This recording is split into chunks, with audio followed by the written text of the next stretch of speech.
start with the big picture. I want to start with the bird's eye view. Rachel, can you give us an overview as to the current state of play in New Zealand when it comes to the embracing and adoption of circular principles? Happy to. It's good news.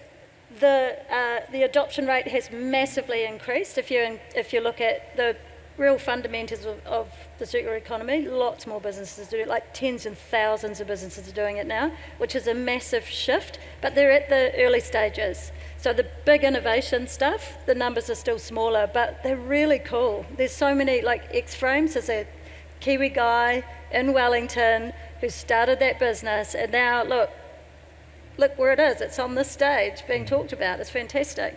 Those people exist, and there's more and more of those as well. And then in terms of the systems change stuff, which is about locking in the change behaviour from got some good ideas, how do you get them to a tipping point, and then how do you lock that in?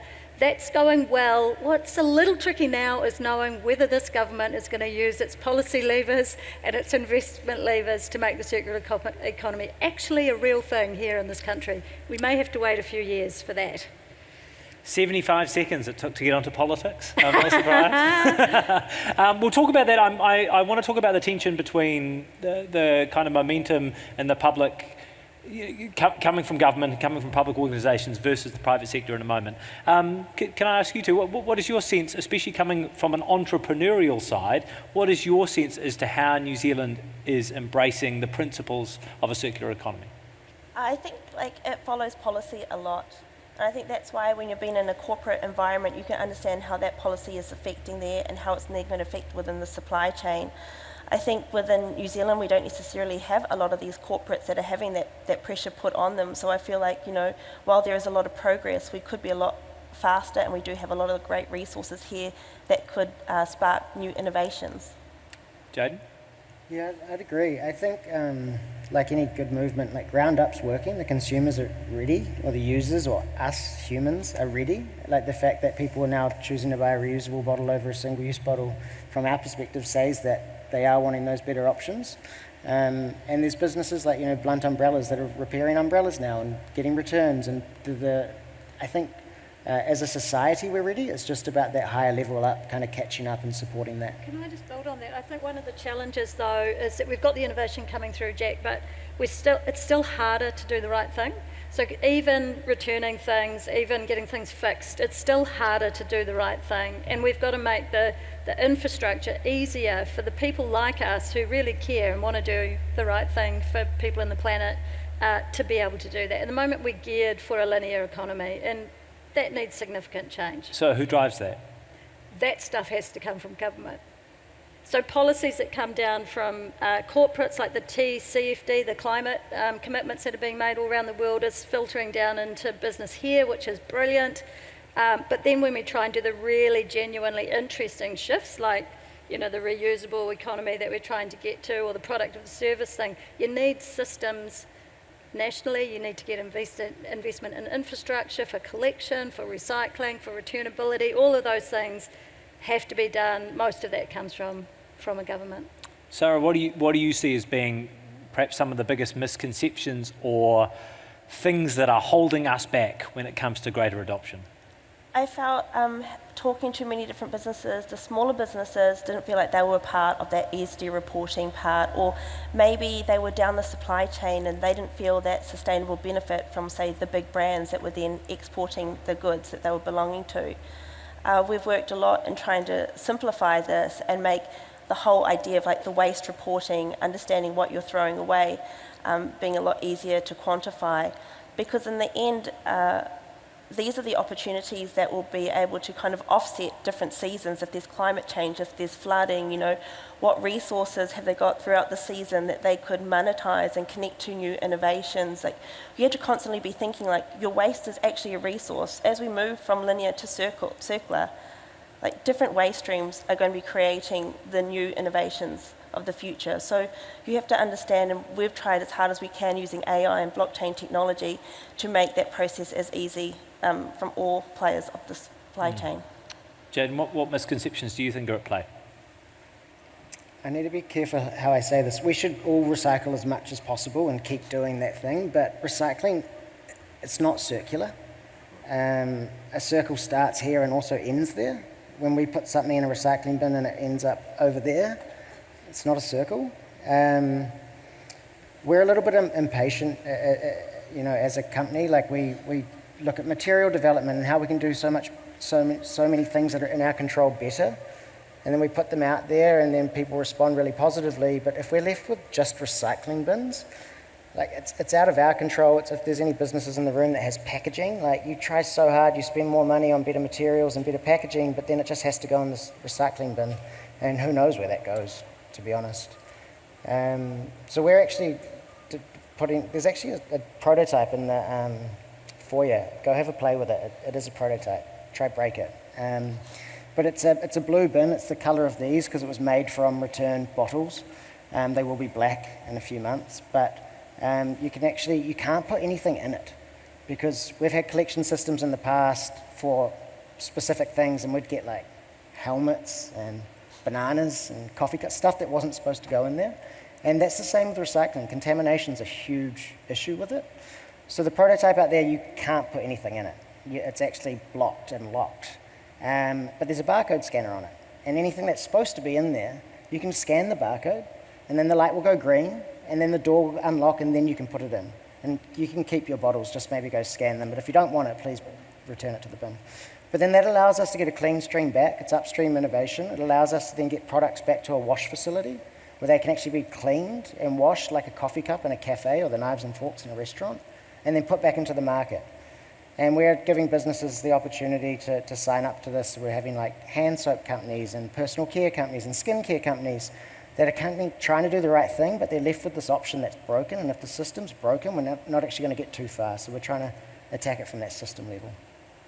So I'd like to add to what I think's holding us back. Please. There's that stuff, but I think the biggest challenge is our lack of bloody imagination, Jack.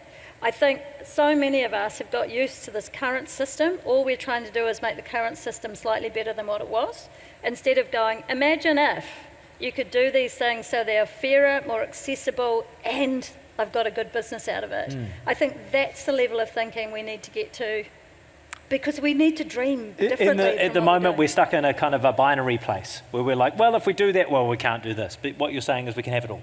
I think we have to dream big, and to dream big, you also have to learn how to play with other people. Yeah. Because this is no one organisation is going to solve this stuff. This is a collective, and we need to work out who do you play with, who are the right smart people in the room that we need to work with, how do we work with government really well. All of those things are part of the challenge that we have. And then how do we bring people with us and make sure this isn't just something for the wealthy. This has got to be something that's affordable for everyone. It has to be fair. And at the moment, the growing inequality means that we're sort of trying to work out things for just people who have got the money, which just isn't the right way to think about it. We need another approach. I mean, Kiwis love to think of themselves as great innovators, so it cuts us to the core when you say we're lacking imagination. How do we compare? Because you get the clean, green New Zealand image, but internationally, where are we sitting with this? Oh my goodness, I think we have, I've got rose-tinted glasses most of the time, but when you listen to what's happening in places like Europe and you look at what they're expected to do over there in terms of the regulations, the rules, the changes, the collection system, all of those kind of stuff, we've got a lot of people in New Zealand running businesses whose heads are still in the sand. They have no idea what's going on, and they're missing out on trillions of dollars of opportunity around the world. We can do this stuff here, but you don't want to do things just slightly better than others. You want to do things really differently from what other people have done them, and use your imagination and capture that market. New Zealand can do it differently. We can test and scale and do it all here. At the moment, we've got a few people doing things bravely, but not enough. And we need to get behind these people, wrap them up, lift them up, and help them be better than what they currently are. Yeah. And I think that's exciting. Jayden, how does the bottle's lifespan work? It's a reusable bottle. How long does it last? Is it? Can you just keep on using it forever? Yeah, until you do. We say it's reusable like a pair of shoes. Everyone will keep a pair of shoes for different periods of time, and when you decide you're done with those shoes, you'll I mean, shoes generally go to landfill, unfortunately, but with something that can be returned or recycled, then you put it in that system that hopefully gets it back to the start of the circle. But it's up to you. Some people will use it for a week. I had an interview with someone the other day who's had theirs for 2 years, they said, or a year and a half since they launched, and they're still using it every day. You pop it in the dishwasher, it will come out as good as new. Yeah. So it's designed to be reused, but we can't put our head in the sand with, reusable bottles and think that when we're a baby we get strapped to a reusable and we have it to the day we die. We need an end of life for reusables as well, or at least something to capture it and put it back into the system. But they're designed to last. It's just up to the user, and everyone's different. Sara, a question on Slido as well. Circular looks amazing. Can you explain though, have you invented the company to try and make money? Well, it is a startup, it is a business, but I think that circular economies open up new opportunities for business. With a circular economy, it's like a whole different way that you approach businesses, because your waste becomes a revenue stream. You're reducing costs on your inputs of materials. You're building brand value by proving how you're being sustainable. I don't think that sustainability should be, something that you don't make money from. It should be a new way of how you approach your business. I think if you're not being, sustainable, thinking of circular outcomes, you're not actually thinking of the profits of your business. Yeah. Jayden, is there much of a spirit of entrepreneurship in New Zealand in this space? I'm a bit of a hermit. I don't get out a lot. There's some really cool stuff happening in New Zealand. There's cool stuff happening around the world. It just depends where you look. I'm an introvert most of the time. I do keep to myself and keep pretty focused, but there's nothing short of inspiration in New Zealand and out in the world that's going on. There's always more of it, right? As Sara said, there's just so many problems in the world, and all that means is there's so much opportunity. And if you can just look at a product, if you eat something today and you open it and then you throw that thing away in the same day, that's an opportunity, right? That's stupid. That makes no sense. So just look at things that don't make a lot of sense, put that lens on it, and there's so much opportunity out there. Yeah, I'll build on that. I think there's a lot of really interesting stuff being done in New Zealand. I definitely get to see a lot of the innovation that's happening here. So I don't get to play with people who are not in this space. I do play with people in this space. And they're innovating in a whole lot of ways. They're innovating in the nature space, which is really important, because regeneration of nature is a big part of the circular economy. And actually, I think it's probably the most important part to get right now, because biodiversity loss is so massive. But there are so many new ideas about how you create platform for funding, how do you create devices that using technology so you can capture pests. There's a lot of innovation happening in there, and that space doesn't necessarily talk to the next space, which is designing out waste, products and services. There's more and more of those things coming, thinking about car sharing schemes, all of those, they're here and they've been created by New Zealanders, and they're selling and they're growing and all of that. And the other piece is the work that's being done around climate. So the low emissions, climate-friendly solution sets that are coming through in New Zealand are definitely there as well. So they're there. I think they could do better by coming together and scaling up, and also New Zealand could do better if we really get behind that as an innovation that comes out of our country, and we can start to really grow those businesses, test them, pilot them here, and then grow them offshore. Jayden, you talked about design, and having design kind of being the thing that drives every part of Anew. When it comes to the circular principles that you embrace, what sort of challenges have you come up against specifically in designing this product? Are there things that made it really, really tricky? The system part's huge, right?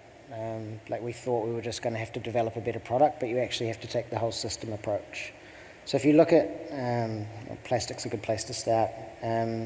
The person who fracks the oil is different to who makes the polymer, is different who blows the bottle, is different to who brands it and fills it with something, is different to who sells it, different to who buys it, different to who collects the recycling, different to who recycles it.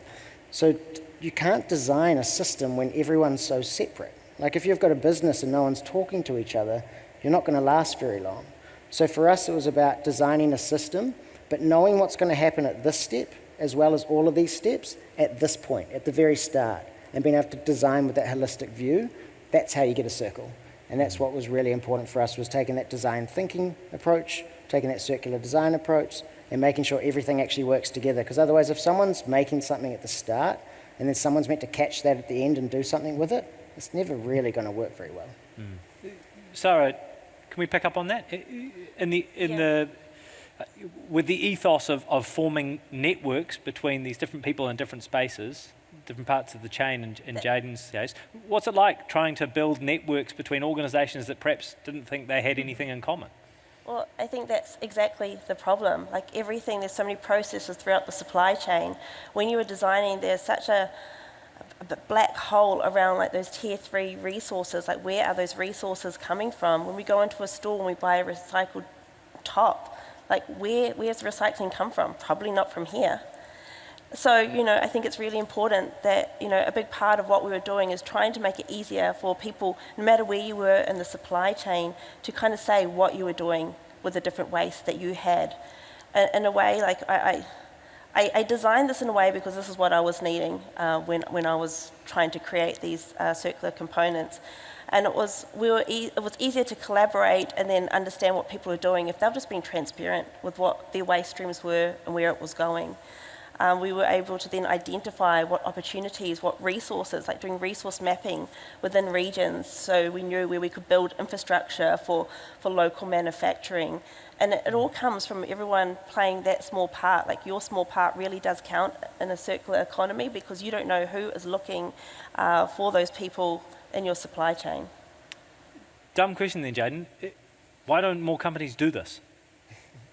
It's hard. Is it a bottom line thing? Like, I mean, how much more expensive is it to produce that versus a run-of-the-mill single-use plastic bottle, for example? It's a lot more. But I think we have the benefit of we built a company from the start for circularity, which is a lot easier than taking a linear built company that's huge and then trying to turn that big ship around.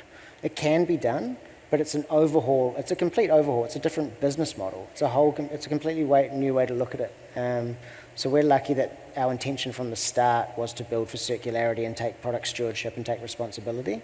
Where I think for some of these big companies to turn around, it can happen, but if you're looking at what it's going to do to your profit margins and you're a big multinational, maybe it doesn't look attractive, but that's probably if you're looking at it the wrong way. There's actually there's an opportunity to still make money out of this. You just need to be prepared to do an overhaul, and lots of people don't like change. Yeah. I think also that there's a new perspective to it as well, and it's understanding like a triple bottom line, where like you're benefiting from better economics, better social, and better return on sustainability. And I think that, it might seem like a big input at the start, but as things kind of progress, you actually get a lot more in the long run.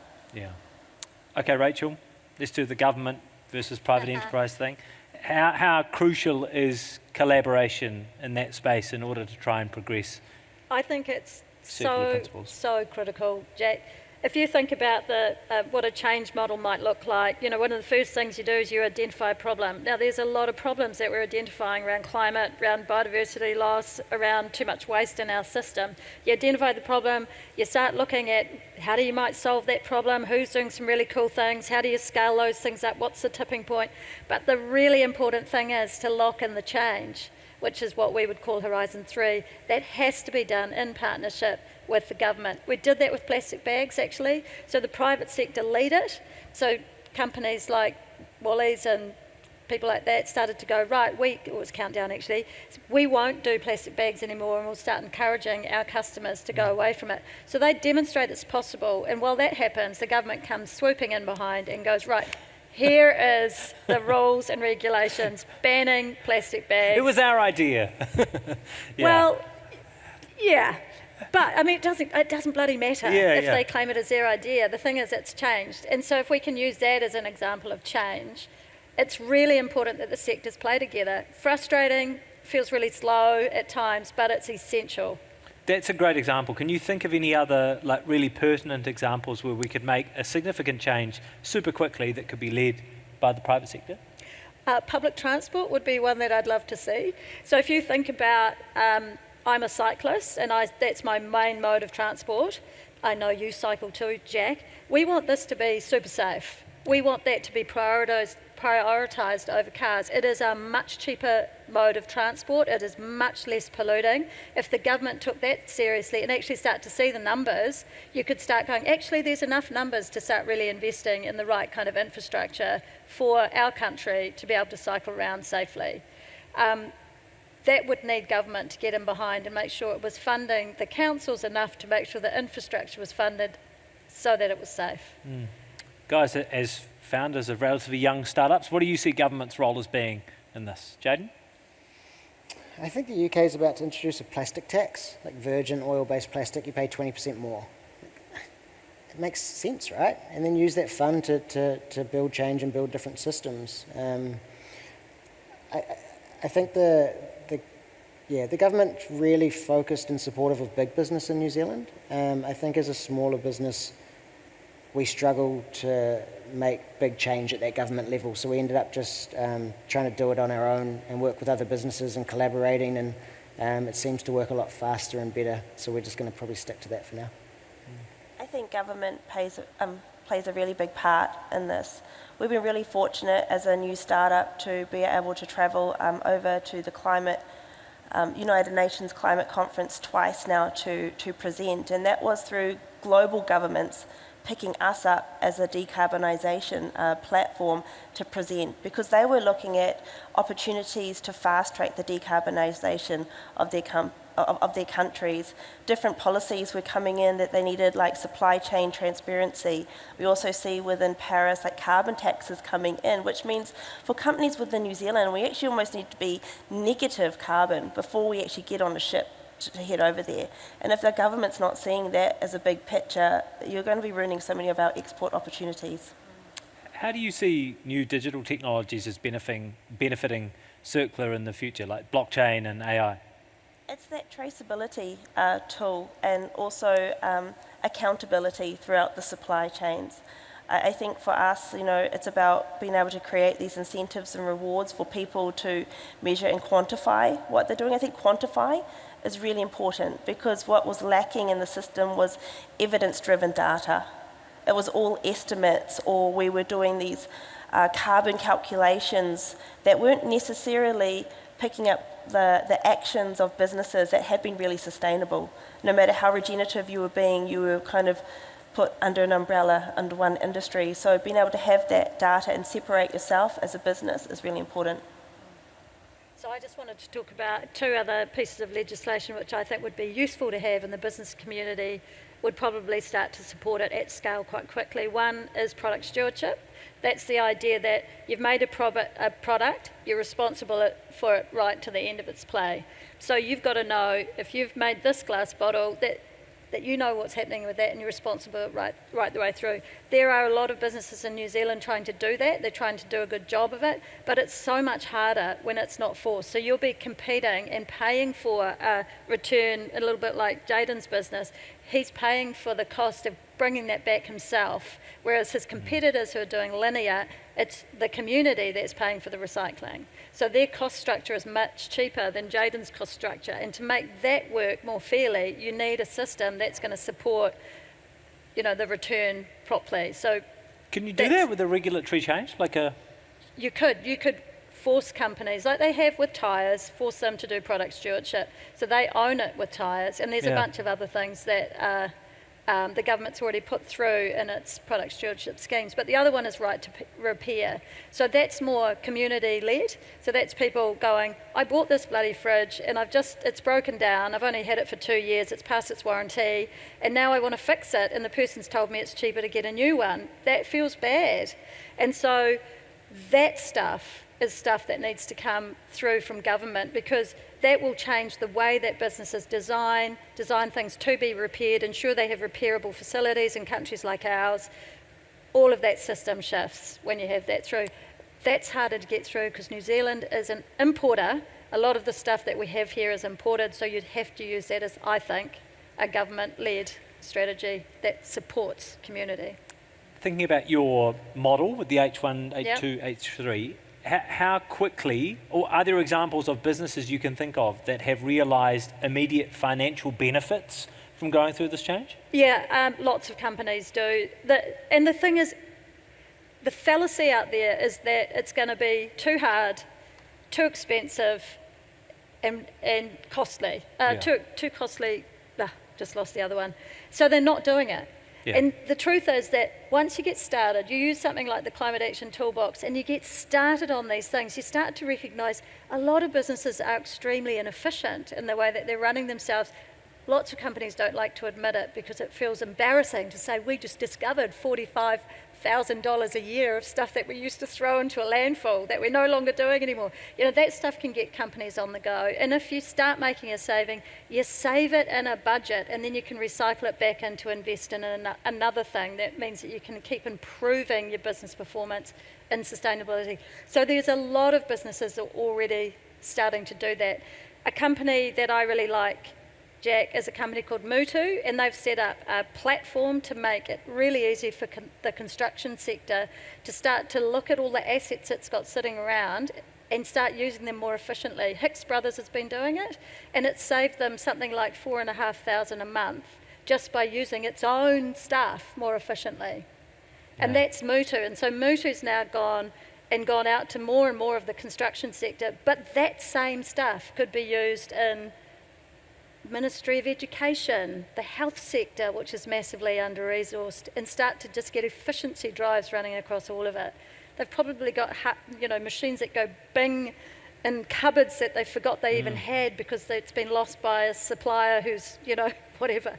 All of those things are there. We've only got a couple of minutes left, so I'm going to throw a couple of quick questions to each of you. Sara, we'll start with you. How do you go about addressing scepticism? With evidence. That's the whole point of having software is being able to prove the evidence and that your actions mean something and that you should be rewarded for it. I think that the evidence has come in. We did a bit of a case study also within the construction sector within Wellington, and we'll be able to prove on one site a 90% diversion of waste going to landfill. I mean, that was evidence, and through that, that company now was able to get other tenders and had opportunities for more jobs. It was building up the brand value.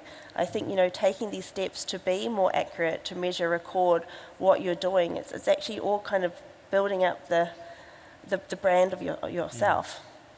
Jayden, how do you go about addressing scepticism or resistance?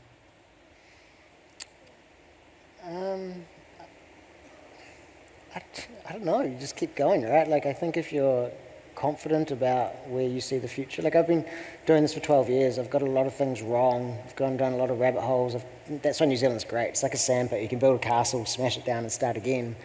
But the idea of designing waste out of the system hasn't changed, and we're just confident that we can do it, we've seen enough evidence that we can do it. And I think skepticism is something that definitely pops up. We're humans, we have self-doubt and all of that, but we know that this is possible. So we can that kind of just keeps us moving forward and moving through that. Did leaders ever roll their eyes at you? Always. Still do. That's okay. Started 25 years ago. Jack, when we first started, we were lucky to get 200 people using one of our tools. The Climate Action Toolbox is now at 54. Users of it, 1,000 users of it. So it's a massive shift. This is becoming the way that business is done. In my head, sceptical people are just laggards. They're just laggards. It's that simple. You're behind the 8 ball. We have to change. The climate's telling us, pollution's telling us, our kids are telling us. You don't want to leave a legacy of disaster. You want to leave a legacy you're bloody proud of. And it does mean that we've got to do things really differently. We need those leaders to step into it. One final question for each of you. Sara, what is one thing that every person here today, every stakeholder can do to go and try and embrace circular principles in their organisation? Look at what waste you're throwing out. I think that's the easiest thing. It might be just a small amount within your business, but that's where the collaboration works, because your small amount and 5 other businesses' small amount actually is now making that critical mass for one of those innovations that have use circularity as their main method. So, just start with that. Jayden? Just stop looking at stuff as waste. Everything's a resource. It's only waste if we waste it, but if we use it for something else, it's a resource. Great. Rachel? And I'd say work with your suppliers, work with your friends, work with your staff, get people Get them excited. This is so exciting. Yeah. Hey, thank you so much for being here, guys. We really appreciate it. Please join me in thanking Sara, Jayden, and Rachel. Well done, guys.